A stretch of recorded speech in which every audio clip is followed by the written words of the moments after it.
Hey everyone, how's it going? This is Wad. Hope you guys are all doing well. For the past couple of days, I've been testing out the new PlayStation VR. It's the new headset for the PlayStation 4 as well as the PlayStation 4 Pro. So we're going to basically do a direct comparison between this new PlayStation VR headset and see how it compares against probably two of the most popular VR platforms out there right now. Certainly talking about the Oculus Rift for the PC and the HTC Vive. So we're going to basically take a look at the key differences of what the PlayStation VR has, specifically advantages and the disadvantages that it presents compared to the more higher end PC-based VR platforms. So if you're interested in perhaps finally getting into VR and getting a VR headset, we're going to see how all of these systems compare against each other. So let's get right into it. Now, firstly, we're going to talk about the display that comes on the PlayStation VR and how it compares against the other two platforms. Firstly, the PSVR has a 1920 by 1080 display versus the other two have a 2160 by 1200 native resolution displays. So that means on each eye on the PlayStation VR, you're getting about 960 by 1080 versus the other two platforms, you get 1080 by 1200 on each eye. So that means that the potential resolution and clarity is definitely going to be slightly better on the Rift and indeed the Vive. Additionally, the higher the resolution, the screen door effect that you get on most VR headsets gets greatly reduced as well. Now, ergonomically, all three of these headsets are incredibly well designed. There's definitely a lot of thought and attention to the overall usage and comfort. So you on the PlayStation VR, for example, you have full adjustments for the headband, just like the others, but also adjustments for your glasses. You also find those adjustments on the HTC Vive. The big feature on the Rift is much of the outer external housing is actually made out of fabric, so it actually breathes really well, thereby reducing any kind of fogging that you might have. I didn't really experience any fogging on the other two headsets, but it's nice to know that it does have some nice ventilation. Additionally, all three of these headsets are well below 600 grams, so you can definitely wear them for long periods of time, standing, walking, whatever you're doing, and you definitely won't get fatigued. Now, the type of VR experience that you're going to get on all three of these platforms is a little bit different. The Oculus Rift is primarily a sit-down experience or a stationary standing experience versus the HTC Vive has obviously the stationary experience as well as full-on room-scale technology where you have the two infrared sensors and you can program a specific play space, and it's definitely the most advanced VR system, specifically when it comes to motion tracking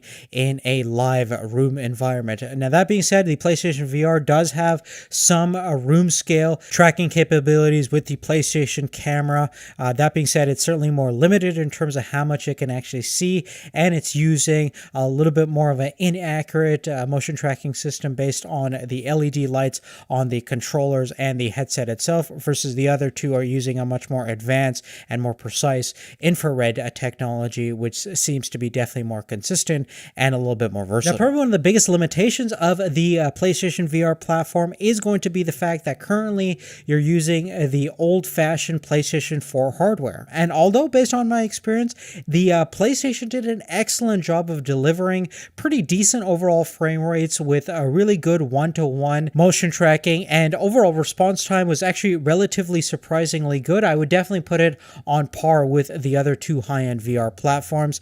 That being said, when it comes to the actual graphics quality itself, if you take a look at fine details in the distance in such games like Drive Club, where you'll see details and cars in the faraway distance are pretty pixelated compared to the stuff that's closer into your relative position. Versus, I think the HTC Vive and the Oculus Rift certainly are a little bit more immersive when it comes to more realistic graphics. Now, one thing we have to keep in mind that the PlayStation VR will also have some software and hardware advancements once we get our hands on the new PlayStation Pro, which will obviously beef up some of the graphical capabilities of your general gaming content as well as the VR side of things. Now, moving forward, one of the things that I found to be pretty interesting was the field of view was actually a little bit wider on the PlayStation VR compared to the Rift and the Vive, about 100 degrees, so it felt pretty nice to have that kind of extended field of view versus versus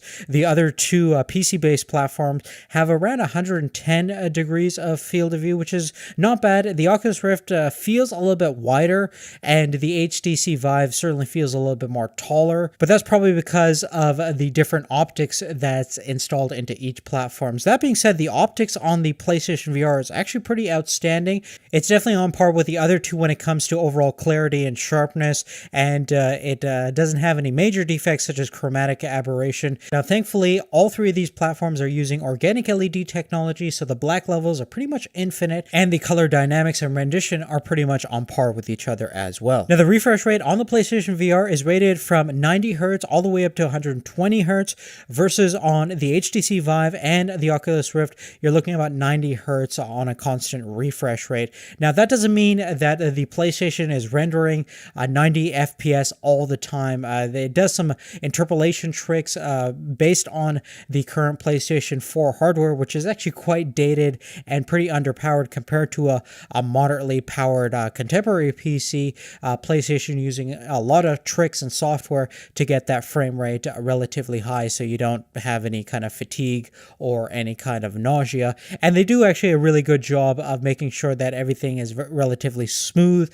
and there's no motion blur. So in terms of that, I definitely have to give it to them. But in terms of frame rate consistency, is not going to be as consistent and as dynamic and as fluid as experience you're going to get on a high-end custom-built gaming PC. That being said, the PlayStation VR is definitely a acceptable home console VR experience, and you can definitely game with it for extended periods of time, certainly several hours, without getting too much a headache. And it depends upon what kind of content you're playing as well. If you're playing like Valkyrie, which is fairly nausea-inducing in pretty much all three of these platforms, you're going to get a headache and feel a little bit dizzy after, versus if you're playing some kind of puzzle game or any kind of third-person game where the camera's a little bit more stationary, you can certainly game in a VR experience for an extended period of time. Now, when it comes to value and the overall price perspective, the cheapest option is certainly going to be the PSVR. It retails for about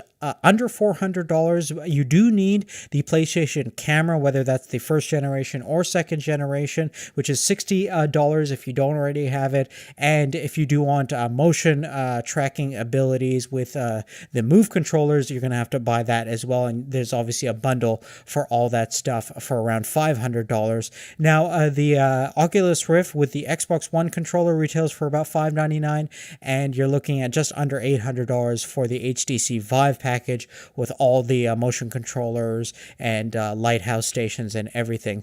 Now, of course, to get a decent PC VR gaming experience, you're going to need a fairly powerful CPU and GPU. Generally speaking, that's going to be above $600 to $700 at a minimum. And to get an optimal PC, you're looking at well over $1,000 to get proper resolution with the higher frame rates at a consistent level. Versus on the PlayStation VR side, you can start out with just the PlayStation 4, which retails for around the $300 mark. And if you want better quality, you can obviously get the professional level of that console, which is going to cost more. But even with the standard PlayStation 4, it is definitely a pretty decent high-end VR gaming experience. I would probably say that if you build a PC for around $500 and $600 for specifically VR, I think you're going to get a fairly similar experience than what you're getting on the PS4, which is a testament to what PlayStation has done to adapt the current technology that they have in their console for a VR-based platform.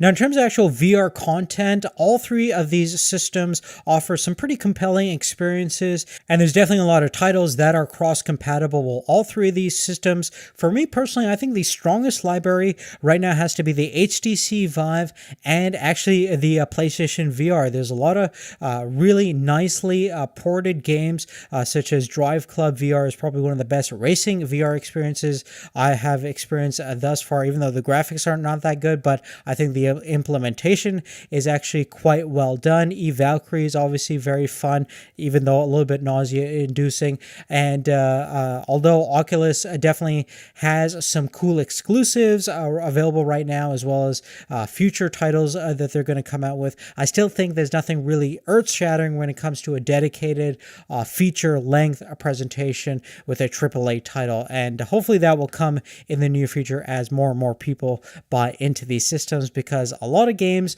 are kind of gimmicky and more or less demo experiences, and hopefully in the future we'll have a better, stronger content that would actually make people really get into this whole new VR gaming landscape. But really, on that, guys, that's really it.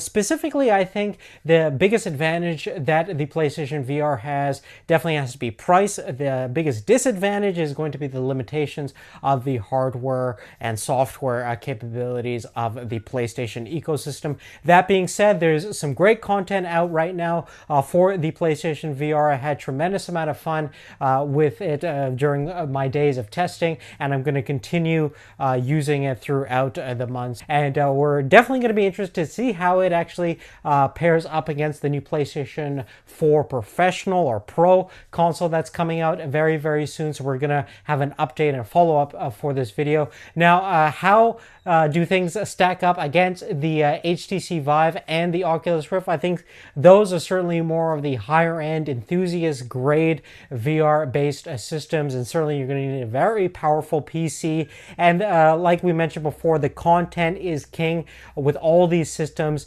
we need killer titles for the people to actually care about putting these contraptions onto their head. We also have a direct comparison between the Oculus Rift and the HTC Vive. If you haven't watched that video, we'll have a description down below, and also everything we talked about will be in the description down below as well. But other than that, thank you so much for your support. Thanks for watching, and we'll see you later. Take care.